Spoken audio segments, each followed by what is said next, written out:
ఎడారిలో సెలయేర్లు. ఫిబ్రవరి 14. మరల చెప్పుదును ఆనందించుడి.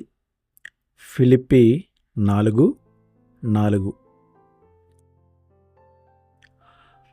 ప్రభువులో ఆనందించటం మంచిది. మీరు బహుశా ఈ ప్రయత్నం చేసి మొదటిసారి విఫలులయ్యారేమో. పర్వాలేదు. ఎలాంటి ఆనందము మీకు తెలియకపోయినా ప్రయత్నిస్తూనే ఉండండి. వాతావరణం అనుకూలంగా లేకపోయినా, ఆదరణ, సౌఖ్యం లేకపోయినా ఆనందించండి. వాటన్నిటినీ ఆనందంగా ఎంచుకోండి. మీరు అనేకమైన శోధనల్లో పడేటప్పుడు అదంతా ఆనందంగా ఎంచుకోండి.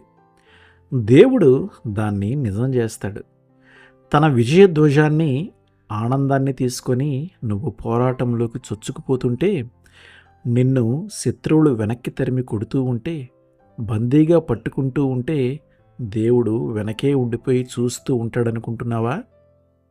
అసంభవం. నీ పురోగతిలో పరిశుద్ధాత్మ నిన్ను నిలబెడతాడు.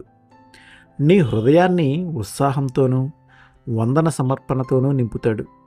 నీలో పొంగే సంపూర్ణత వల్ల నీ హృదయం గాలిలో తేలిపోతున్నట్టు ఉంటుంది. అతి బలహీన విశ్వాసి స్తోత్ర సునాదంతో ఎదురైతే సైతాను తోక ముడిచి పరిగెడతాడు. ఆత్మపూర్ణులయుండుడి, మీ హృదయములలో ప్రభువును గూర్చి పాడుచు కీర్తించుచు. ఎఫెసీ 5:18-19. ఇక్కడ అపోస్తలుడు ఆధ్యాత్మిక జీవితానికి ప్రోత్సాహాన్నిచ్చే సాధనంగా కీర్తనలు పాడడాన్ని ఉదహరిస్తున్నాడు.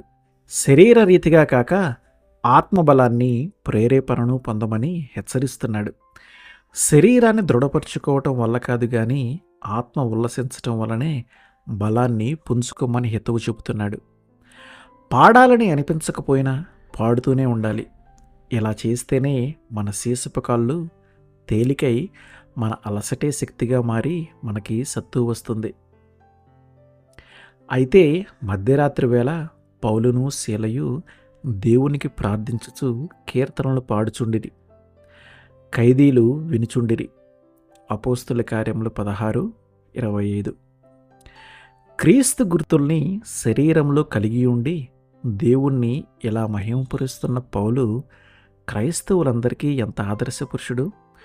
చావుకి అంగుళం దూరం వరకు అతనిని రాళ్లతో కొట్టినప్పటి గుర్తులు, 3 సార్లు తిన్న బెత్తపు దెబ్బల గుర్తులు, యూదులు కొట్టిన 195 కొరడా దెబ్బల గుర్తులు, ఫిలిప్పి జైలులో తిన్న దెబ్బల గుర్తులు, రక్తం కారినా వాటిని కడగటానికి ఎవరూ లేనప్పుడు పడిన చారికలు, ఇవన్నీ అతని శరీరం మీద ఉన్నాయి. ఆ స్థితిలో స్తోత్రాలు చెల్లించేలా అతనికి ఆనందం ఇచ్చిన కృప అతని అన్ని అవసరాలకి సరిపోయిన కృపే కదా. శోధకుని బాణాలు దూసుకువచ్చినా ఎప్పటికీ ప్రభువులో ఆనందిద్దాము. ఎప్పటిలాగా ఇప్పుడు భయమే సాతానికి.